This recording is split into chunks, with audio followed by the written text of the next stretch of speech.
This program is a presentation of UCTV for educational and non-commercial use only.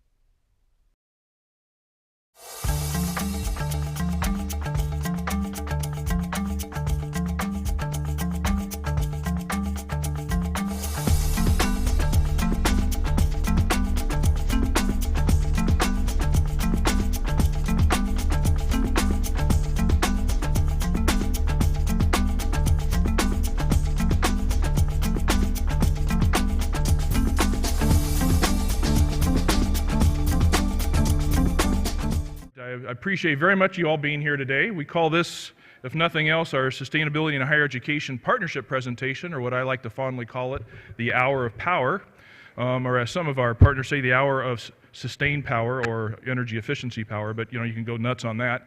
We have 74 different slides to go through, and I'm going to be very quick on my 10 or so we can get to really the heart of the presentation, our partnership peers with the utilities in terms of talking about the details of the partnership and how to benefit from that. But I think to me the really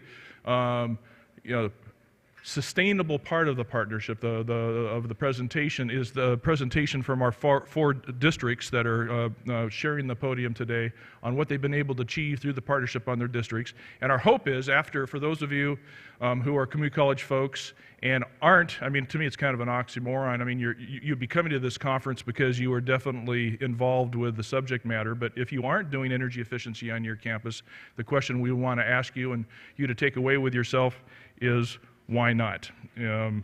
Because it's available to you. So very quickly, that little living advertisement for our particular system. We're the largest post-secondary education system in the world, public post-secondary education system in the world. 2.7 million students annually pass through our classrooms and corridors. Over 70% of the state's public higher education students within California. A quarter of all students within the U.S.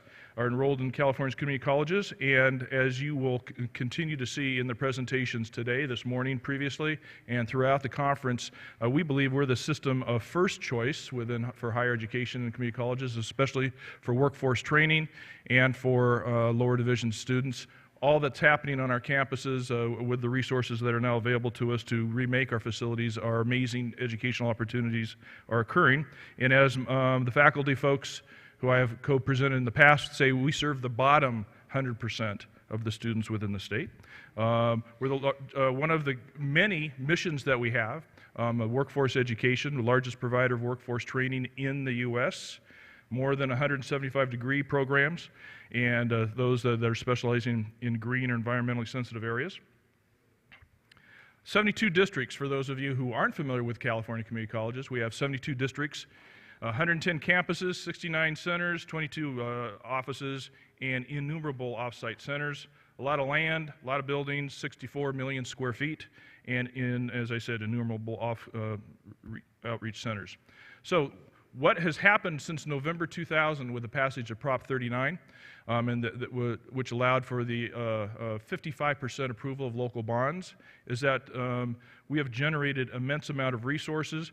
Through our planning process, through our 5-year planning process, we projected for 10 years, because there's been a compact with the governor and UC and CSU for 10 years. We thought we'd just fill in the data points that weren't requested, that we have 35 plus billion dollars of need over the next 10 years. Based on our 5-year plan, our enrollment growth needs are 15 million new square feet needs to be built just to address the growth in enrollments. 28 million of our existing inventory of square feet needs to be modernized. 64 of our 72 districts have passed local bonds since November 2000, generating roughly $22.8 billion in local bonds. That's in addition to the state resources that have been generated. But before Prop 39, it used to be the main game in town, if not the only game in town, were state resources, about $150 million a year. That has been advanced now for state resources. We're asking $4.1 billion over the next 4 years for community colleges in the next statewide bond. But more importantly, there's been massive amounts of resources that have passed locally. So, bottom line is $35 billion worth of need, $22 billion approved, but a lot of it's been expended since November 2000. Bottom line, there's never going to be enough money. So money's not going to be the panacea here in terms of we need to be working smarter through better facilities utilization, streamlined delivery processes, best practices, benchmarking the industry, best practices, of course. But more importantly, and kind of keyed into our presentation today, the need to work collaboratively. We call it shared governance within our system, but to work not only within our system, but with public and private partners in order to find out what's going on and doing well out there, turning our districts loose, which is our basic governance model in terms of the decentralized approach for governance, allowing them to basically lead the way in a lot of new and different ways to achieve energy efficiency in the buildings. Focusing on life cycle costs rather than first costs, the state appropriation process tends to be fixated on what the first cost is without looking at life cycle costs. We've developed systems to focus on life cycle costs, and to me that's at the heart of sustainability. Being a fiscal person, that's important to me, and that's what resonates through that particular wing of the administration. And also something that we want to touch on in this presentation, kind of a subtext of this, we have all this money, but the key thing is how can we direct these capital funds in order to relieve the support budgets for our districts in this time of budget cuts. Leading to the partnerships, speaking of collaborative partnerships, our energy efficiency partnership with our IOU, investor-owned utility friends, is trying to achieve and has been achieving in its first round, and now we're in our second round at identifying energy saving opportunities, provide funding and support for energy efficiency designs, and providing a framework for sustainability.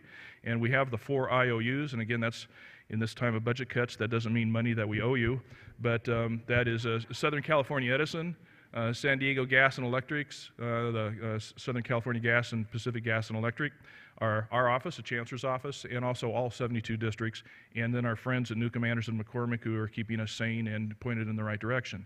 Our sustainability policy that was adopted by the Board of Governors in January 2008 was our first attempt to create a context for the sustainability achievements that are going on within the system.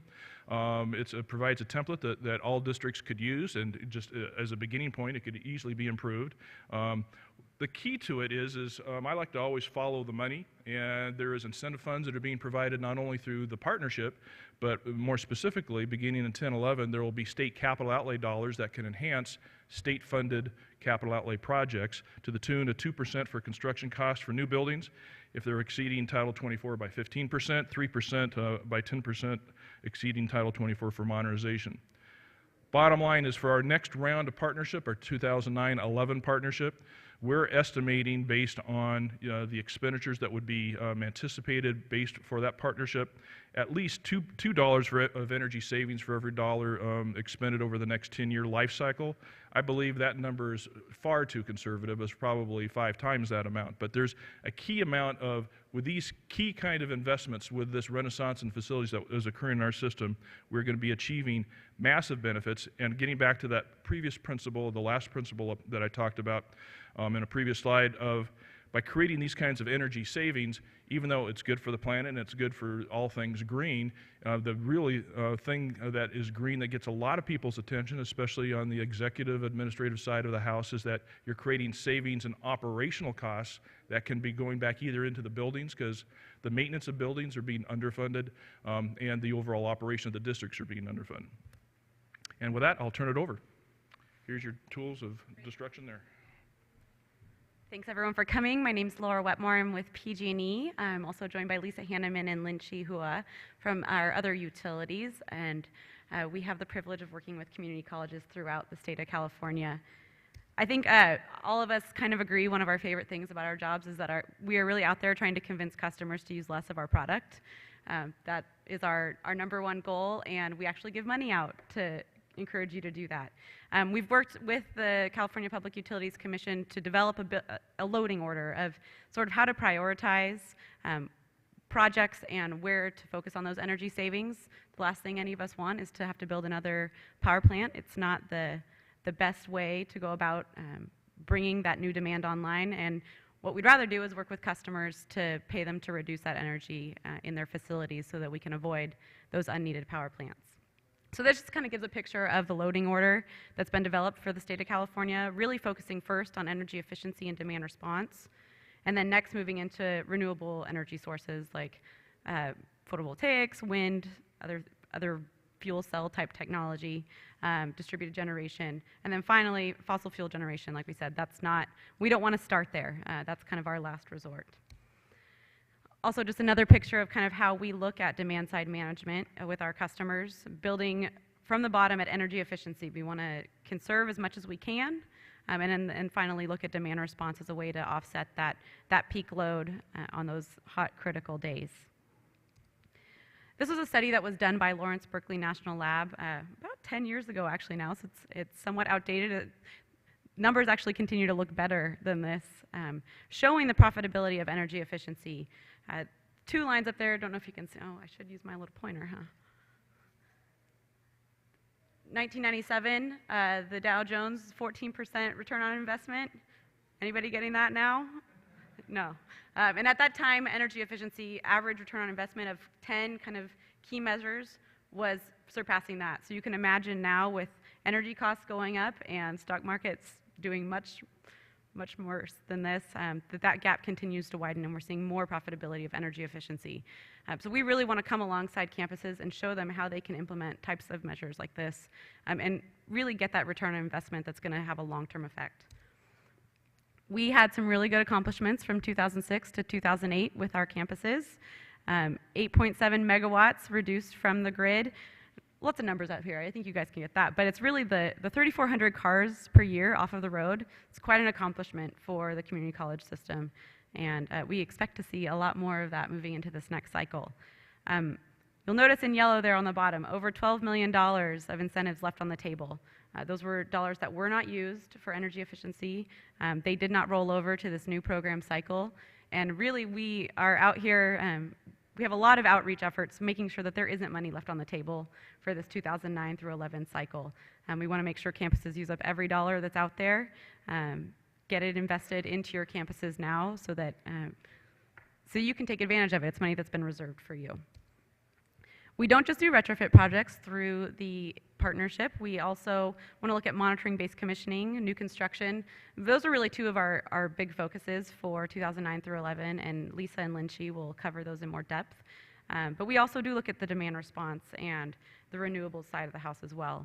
We also want to work with you on any sort of climate change priorities that you have.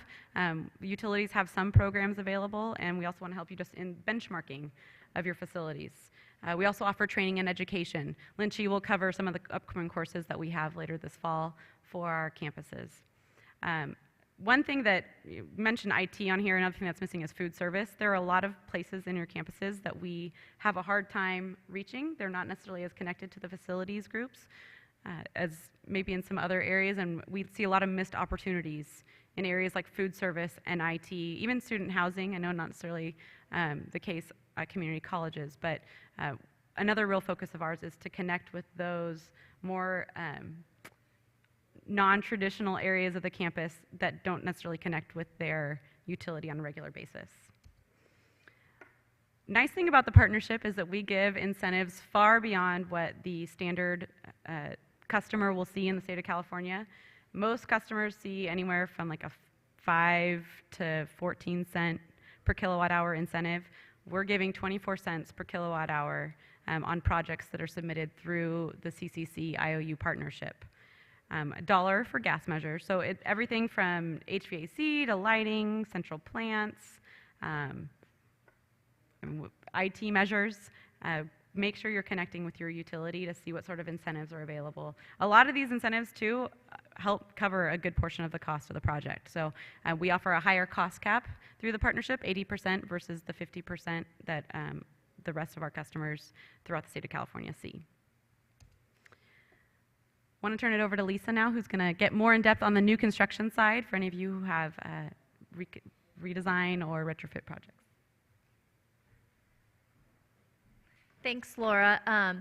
I'm here today to talk a little bit about new construction. One of the key things that happened in 2006 through 2008 that we heard loud and clear from the community colleges was integrating our processes and our programs to kind of fit as a one-stop shop for community colleges. And one of the key pieces of that is new construction. So we now have our new construction for partnerships, also known as Savings by Design, where we'll come in and help with your design We offer design assistance, we offer incentives. We really work hand in hand with you on any modernization, expansion, new construction, major gut rehab projects. I don't know out there how many community colleges received that memo, that timely memo from Fred last week regarding the Board of Governors incentive program, as well as the requirements to have, or encouragement to have, new construction or savings by design be a part of that.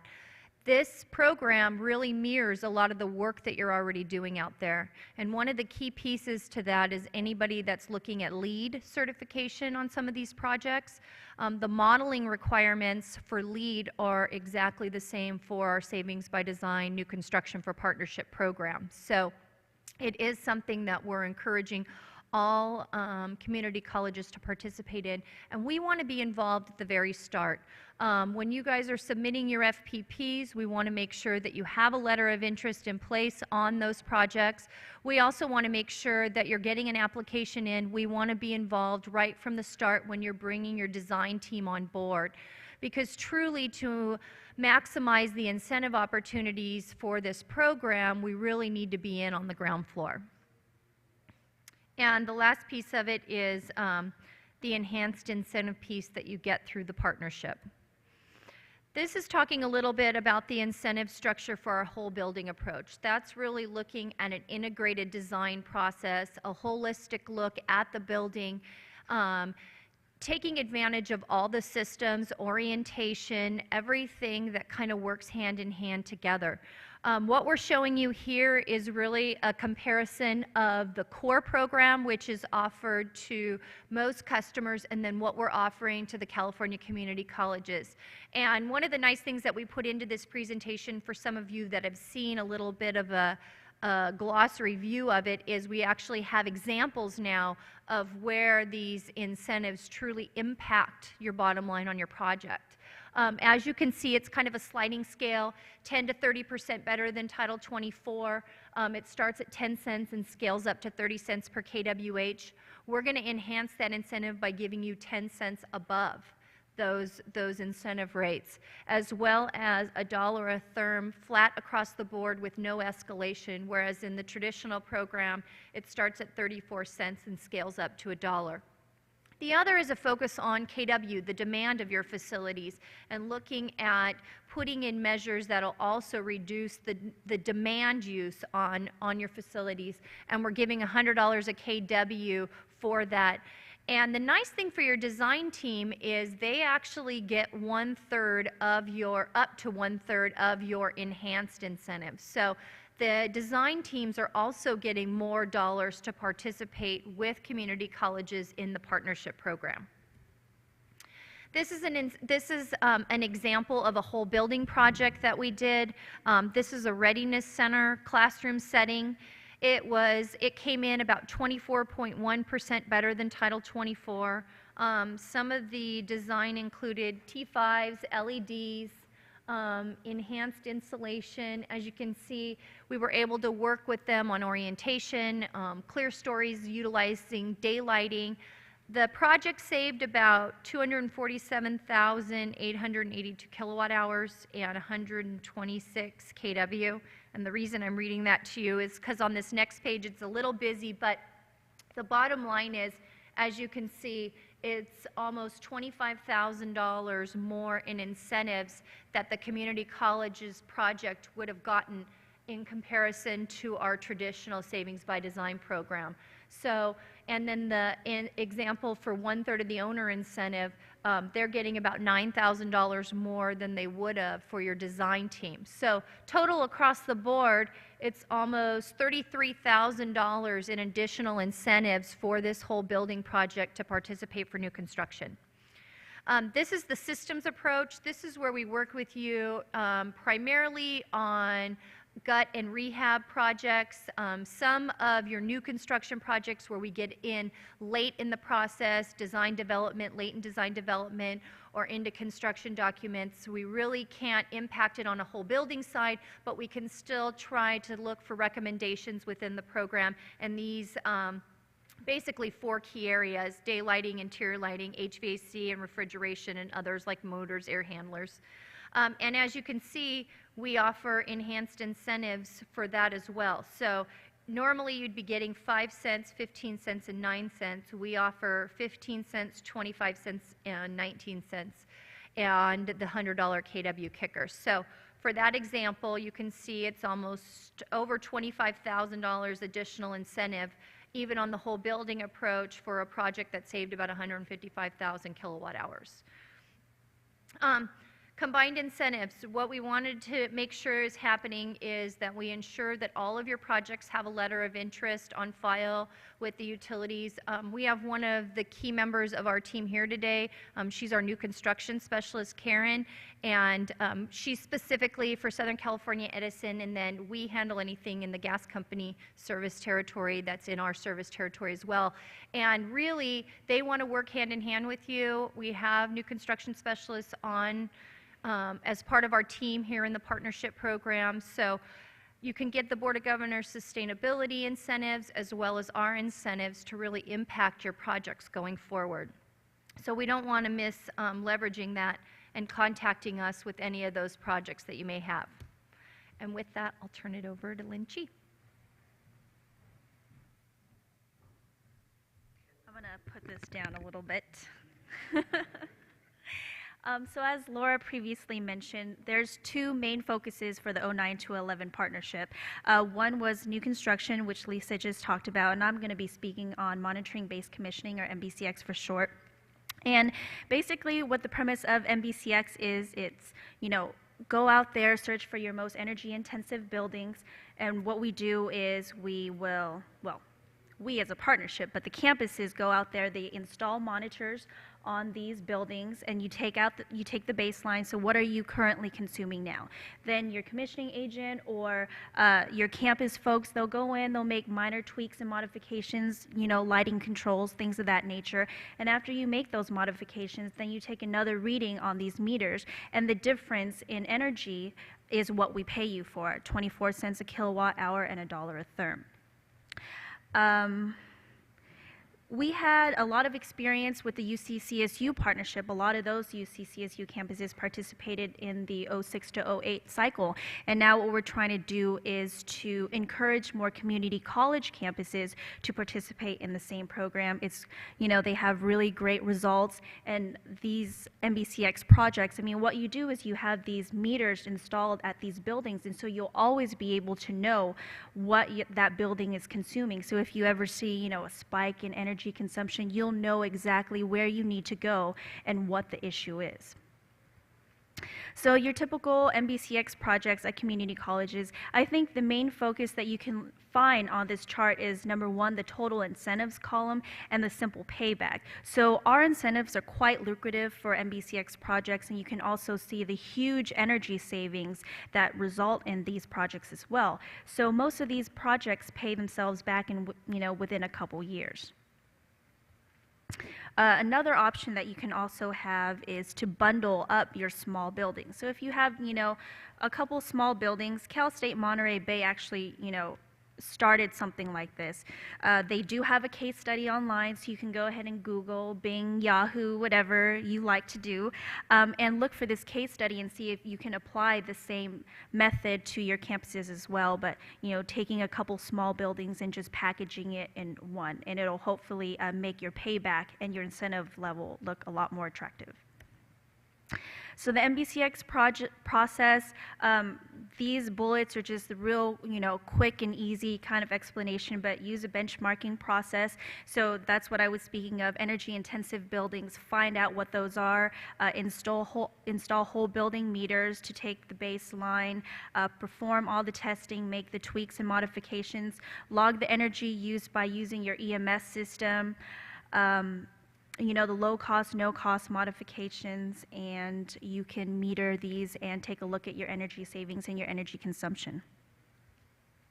So how to find the money. There's a couple different programs, Energy Smart program, CEC loan program, I believe it's at 3.8% interest right now, performance contracting with ESCOs, local and state bonds, utility financing options. Right now, SDG&E has an on-bill financing program. It's actually 0% interest. I don't know if anybody else has ever heard of a 0% interest loan. I know I haven't. I can see some no hands up right now. So it's actually a very, very great program. And for community colleges, we have something special where you can actually borrow up to $250,000 per meter. And so we aim for bill neutrality. You never pay out of pocket. The campuses never pay out of pocket. What you do is you implement your energy efficiency projects, and the money that you save on your energy, on the energy project, you'll realize it on the bill, and that money goes to pay for the loan. Schedule maintenance budget and block grant funding, federal stimulus money, and just the life cycle costs and the simple payback. You can see that most of these projects will pay themselves a couple months, couple years, depending on the size of the building, the type of project there is. And we have something coming up, the Fall Sustainability Training Series, which we are all actually very, very excited about. It's focusing on going green, being sustainable. It's a 4-part series coming in the fall, and it's a webcast, so that's quite green of us and sustainable. We are webcasting to a couple different campuses of Citrus Community College in Glendora, College of the Canyons in Valencia, Peralta, which is in Oakland, and Mesa College in beautiful San Diego, which I am from, so I have to do a little shout out. And the dates are above on the screen, and also the course name as well. But great course, and please contact your local utility representative if you are looking for more information or would like to register. Hopefully we'll see all your bright shining faces there. So hopefully, the past couple slides have kind of triggered something in you, and you're all now super excited to go out there, implement your energy projects, go out there, borrow some OBF, 0% financing loans, whatever you got to do to implement these projects. But go out there, be a leader in your sustainability with your community college campuses.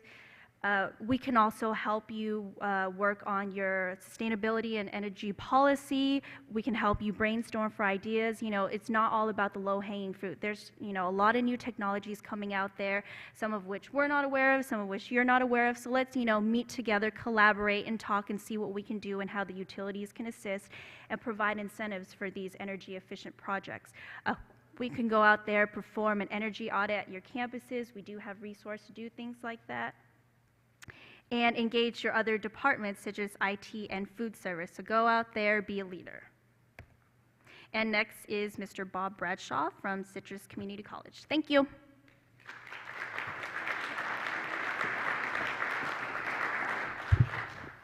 Thanks, Lynn. I'm Bob Bradshaw. I'm with Citrus College. We are a single campus district. The voters approved the bond back in 2004 for $121 million, and with that we were building out our master plan. As part of that, on this slide we have a list of some of the energy savings projects that we are doing, and those projects were built into the bond. The new central plant, the big tank there we affectionately refer to as Carroll's Tower. That holds 650,000 gallons of, yes, sir.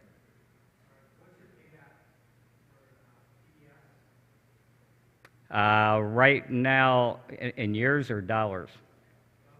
Well, we're looking at right now probably, I believe I got $150,000, $160,000 from SCE just by demand response, moving it from daytime to nighttime. And we are looking at approximately $250,000 in energy dollar savings per year. Could I ask, if you have questions, and the presenters can decide whether or not they want to take questions, but could you come to a microphone, because they're broadcasting this, and if you're doing it a cappella from the audience, that won't be picked up. Thanks. Thanks, Fred. Like I said, we used demand response. It went to SCE, demand response. We got approximately $150,000, $160,000 just for that, just for moving it around. And during the day, we're pumping it around. I believe it was maybe a 75 horsepower pump cooling the entire campus at this point in time.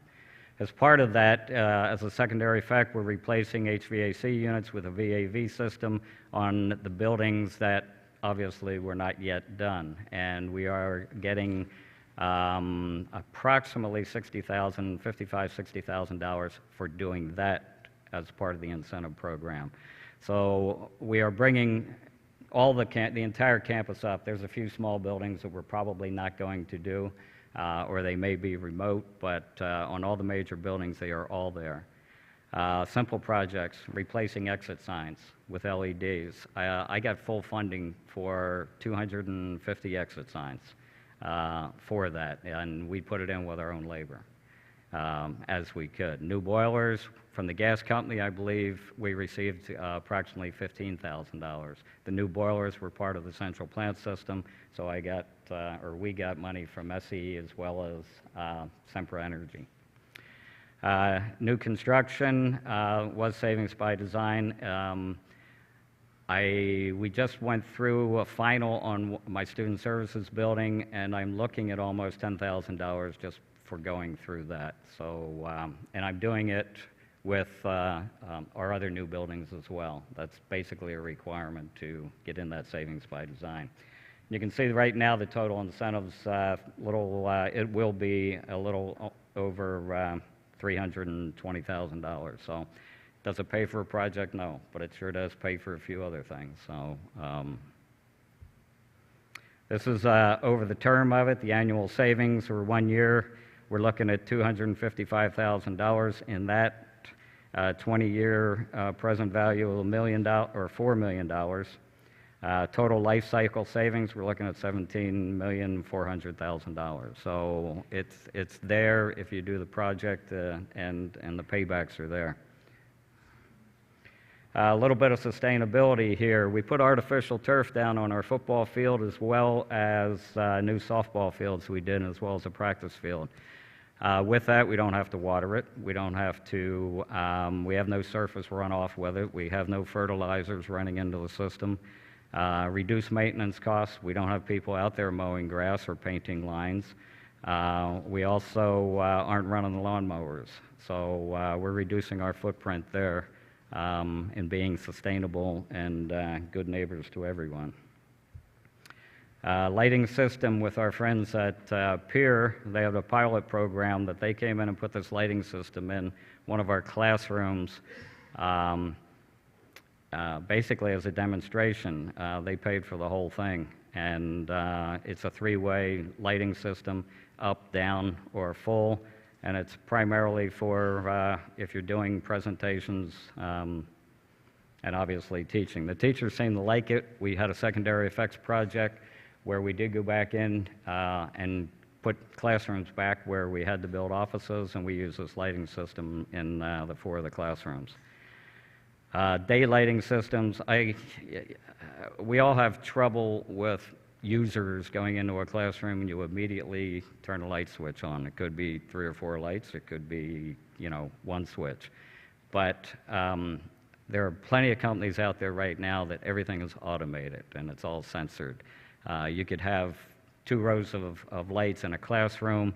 1 row will dim, and it'll dim to the level of the other row of lights. And I think it's the way we're going to go, because changing people's behavior is extremely difficult, as most of us already know, including mine, I'm sure.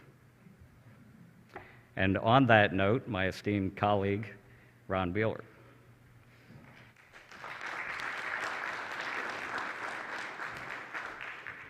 Thank you, Bob. What's really nice about this is that when we started these presentations about 3 years ago, we were the only ones that showed up. So it's kind of nice to have everybody in here. Kind of had somebody nice to talk to other than ourselves. But anyway, with North Orange County Community College, I want to try to get through this pretty quickly because I've told 7 minutes and I've already wasted a minute. There's a lot of things that we've done in our district, and I think one of the important things, and the message I want to get out today, is talking about partnerships and talking about being able to get the money and being able to save your district money. But some of the things that we did through a partnership, we were going out there, we're going to do these projects anyway. We passed a bond, it's a $500 million bond, or $239 million bond with the state funding. We had about $500 million in projects. So we want to be able to make them better. So you form partnerships with the investor-owned utilities, and they've been great partners. We've been able to take things and put in distributed chilled water plants, been able to replace a lot of outdoor lighting. And you see here, we took about 3.5 million kW per year off the grid. We got $1 million in savings, but that we've got several bit savings. If you compute that out, about 14 cents, it's pretty incredible, the savings every year. You're showing there $182,000 a year in saving. That's a lot of FTE. That's saving a lot. We had a instructor ask, or a board member ask, what can you do with $200,000? Well, we can teach 40 sections. And that's a lot. You're doing something for your community. So by being able to get that message out there, being able to provide service to the community, that's what it's all about. And you're wasting money if you're not doing it and you're not providing the service to your community. If you don't have $12, $14 million to build a central plant, there's other ways that you can do things. You can do things such as metering your buildings so that you can have a good understanding of what's happening in those buildings. If you don't know what's happening, if you don't see what's happening at 2 or 3 o'clock in the morning, and you're spiking, and you're wondering what in the world's going on, and your electricity is high, your electricity bills are high, you might want to start taking a look at those type of things, because you're establishing a baseline over 3 months, and then you're able to determine what some savings are. Here, we're seeing significant savings in a library situation from a night schedule. We're looking at custodians and technicians working together to work and to build better schedules. And again, showing some better savings. Just with lighting and HVAC changes, we've seen like 35% reduction just by doing some metering. And when we did the central plant, some of the things that we tied into was new libraries and being able to have good design and working with our partners to figure out ways that we can, just a simple thing of being able to invite stairwells when you're walking in, that you can walk up to the second floor instead of using elevators. Here's another things that we tied into. This is at Cypress College. And here's sort of a performing arts center that we've been working on. And so I know that was fast, but I hope you got a message out of it. So with that, Gary Nellison from Mount Sac.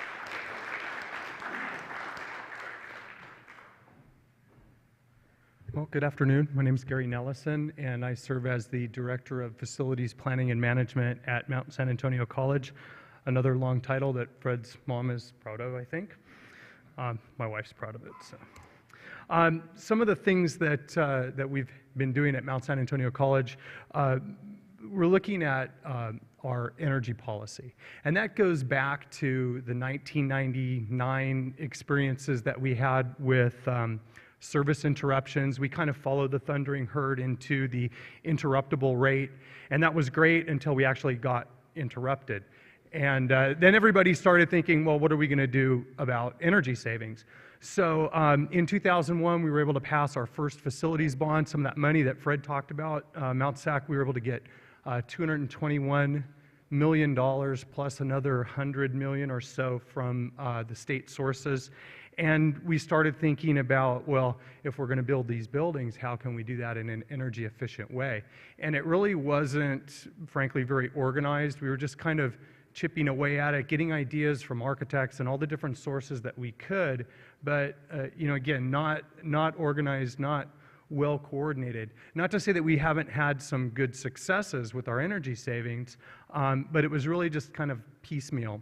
One of the goals that we obviously had, because as Fred mentioned, $221 million, $300 million sounds like a tremendous amount of money, but when the need is $700 million, you can't do everything. So we were really chasing after the incentives that we could get, and then looking back on it, the kinds of things we were doing for energy savings, we were really just closing the barn door because there was so much waste in the facilities. No money had been spent on capital outlay, very little on scheduled maintenance, all the way back to the 70s. A couple of projects between 1974 and 1999. So we were so far behind the curve. There was so many things that we could do. Anything that we did in terms of energy savings was helpful. So we just went after it as aggressively as we could. Between 2002 and 2008, we approached energy savings with 3 different phases. I'll talk about those. The bottom line is, though, that it works. It has worked for us. Even though the campus has grown about 20% in gross square footage, more than that in FTES, all of the different measures, we've grown utilization. Our power bill has actually gone down. So that's something that anybody can see. Is there any trustees out there? Okay. The trustees see that very clearly. I don't want to say even the trustees see that, but the trustees can see that very clearly. We have been very successful in terms of energy savings. And again, we've really just scratched the surface. Our phase 1 were basic things like T12 to T8 lamps, thermal energy storage for load shifting, and implementing an energy management system that people could use, that our technicians could use. We have 3 HVAC technicians for almost 1.5 million gross square foot. So if you're from UC and you're used to 150,000 square foot, we really spread thin in terms of our staffing to manage these things. We don't have an energy manager, that's me in my spare time. So we need a system that works well, that makes sense, and we were able to leverage incentives to help pay for that in phase 1. Phase 2, we implemented central plant and cogeneration, and then phase 3 was where we were able to use the first few years of the partnership that we're here to talk about. We were able to do some optimization with our chilled water central plant loop. We started thinking about server rooms. In some of our buildings, we were cooling the entire building just to keep the servers cool. And that was like the barn door, energy flowing out the window. So we were able to get, and the partnership incentives made the difference in the payback to be able to do those projects. And then started to get the energy management system fine-tuned, started to be able to pull some reports and things that helped us make decisions for the future, and also just as Ron was talking about, kind of getting rid of those yellow areas, those gray areas in our operations to save energy. Now, fortunately, in 2008, we've passed the second facilities bond, and we hope at $353 million. We hope to have maybe another 150 from the state, maybe a little bit more, depending on the 2010 bond. That gets us really close to what our need is on the campus. It's another 10 years of building on the campus, and this time we are able to, or we will be able to, take a little bit more strategic approach. And that's where we're at right now, which is revisiting that energy policy. With help from, again, I don't have an energy manager, so the help that I get from the utilities to develop that energy policy, to extend on what the Board of Governors have given us in the last year, is crucial to being successful in this approach. It's very important for us. It was fine to tell the Board of Trustees that our power bill has gone down, or it's flat. Now they're looking for a little bit more detail. We want to be able to verify what our energy savings are, not just having an engineering document that I can wave in front of the trustees and say, look, we're going to save energy. We actually need to do some of the metering things that you've heard about, and that's crucial to getting the commitment at the campus level to spending these dollars. We don't want to run out of money and not be able to build all of the buildings that we've promised in this next phase. And so in order to get a hold of those monies for energy savings, we need to be able to prove that we're going to save money. We want to incorporate some of the teaching tools, kind of integrate what we're doing into the campus life. We have 32,000 full-time equivalent students, a lot of people there at that college. And there's an opportunity to teach them about green, about sustainability. 3 HVAC technicians. I may get one more by the time we're all built out. But these systems that we do need to be operator friendly. Our guys need to be able to deal with those systems. And again, we want to look ahead at a 50-year plan. These buildings are going to be there for 50 years. We want to take a second look at the buildings that we just built in our phase 1. That's where monitoring-based commissioning and more work on our EMS and reviewing our operating patterns comes in. And then even a third look at some of the older buildings built in the 1970s that we want to keep. We want to be very careful about considering renewable sources. Not to say that solar isn't a great idea, but if there are many things that still need to be done to save energy in the buildings that we have, we want to consider solar in light of all of the things that need to be done on campus. We want to ensure that all of our savings opportunities are identified. That's kind of the bottom line there. Looking at fleet, energy awareness, local sourcing of materials, and public transportation. Some of the things that you'll hear about on this at this conference. And then, like I said, evaluate renewable programs along with all the other savings opportunities. And then looking at energy savings as an ongoing process, I think there's a lot there, but the most important one is at the bottom, engaging our facilities staff to help find projects, involving our facilities staff in the training opportunities because they're the ones that really know the way these buildings are operating and can identify where the money is, where the energy savings will be. And if I didn't take up all the time, Mike.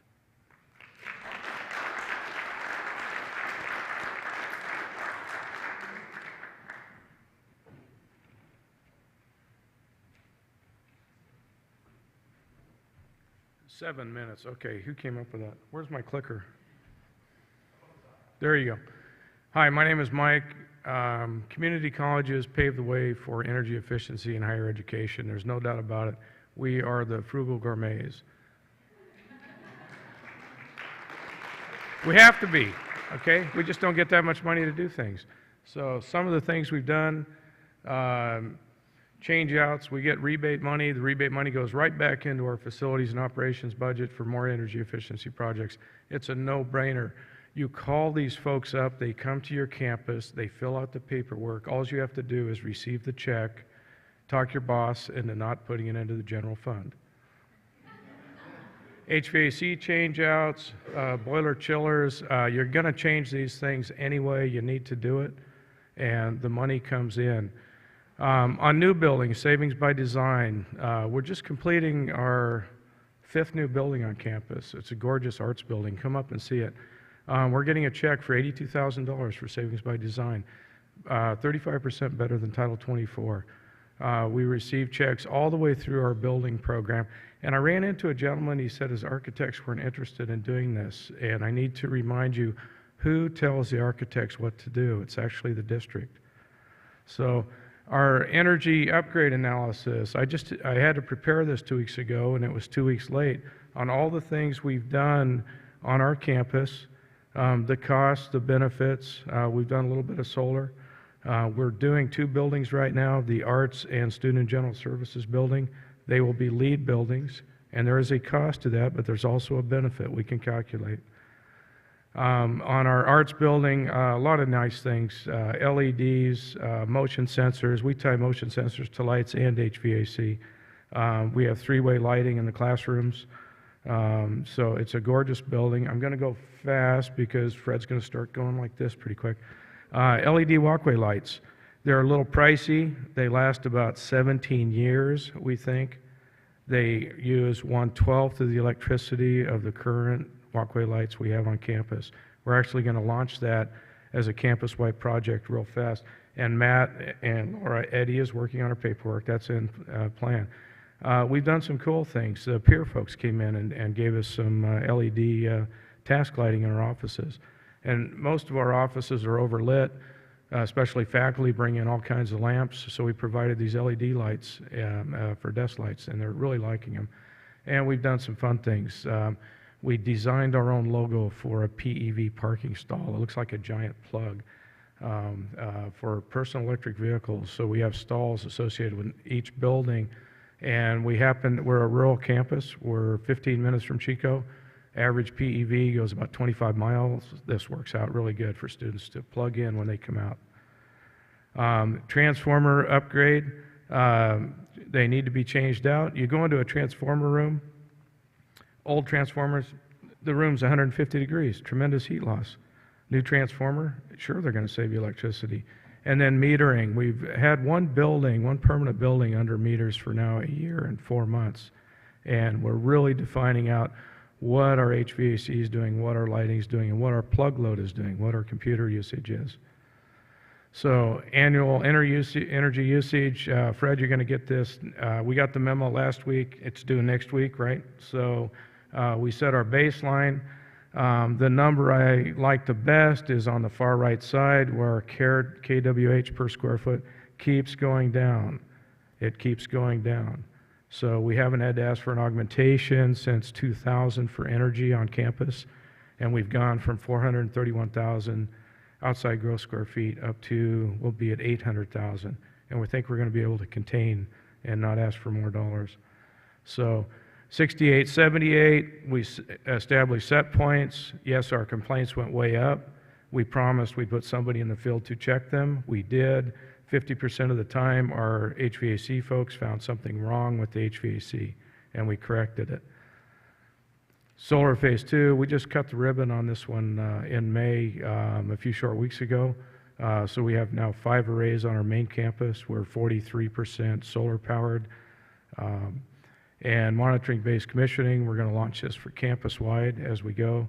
Lighting, this is a T12 to T8 retrofit. And we're actually thinking about skipping the T8 and going right into LEDs. We're beta testing some LEDs on the inside of our facilities. We may go right there. So we're in this slump, this economic slump. Price of electricity came down a little bit. If you're on direct access, you jumped on it a little bit. It's going to go up. The 30-year look is there. You need to figure what your business as usual costs are going to be if we don't do anything. This is solar phase 2, or BAU. We would have paid $25 million for electricity on the 5 meters we put solar on over 30 years. The solar cost us, when you throw in the interest, it was $9 million. So our business as usual versus doing the solar, and we're showing a true $15 million savings over 30 years. So we set our own criteria. We adopt this criteria for many things. And again, we are leading the way, as many community colleges are in sustainability. We set a goal to be climate neutral by 2015. A lot of people said, Mike, that's crazy. Last year I started saying, we're going to be grid positive by 2012. People said, he's really crazy, but the president of the college used that statement at our ribbon cutting 3 weeks ago. And we're now calling it Crazy Good, is that project proposal name. So you can do it. We have to do it. This is what our solar looks like. Right now, the easy ones are energy, whether you're using CCIOU or the CSI rebate. The energy ones where you have dollars going out for something, it's easy to make change. So you got to jump on those easy ones. This is our pie chart of our carbon footprint. The difficult one will be transportation, but we're working on that. Even though we're a rural college, most of our difficulty in carbon neutrality will revolve around transportation. So we're all in that one together. And then the tools, they're free. The Energy Commission is here. I saw Amir, $20,000 energy study for free. It's a grant project. Sign the paper. Your utility will do a study. And then whatever way works to get projects going, there's many ways. Tax-exempt lease purchase, comprehensive energy audit, PPAs, lease buyback. There's many ways to be creative. 7 minutes?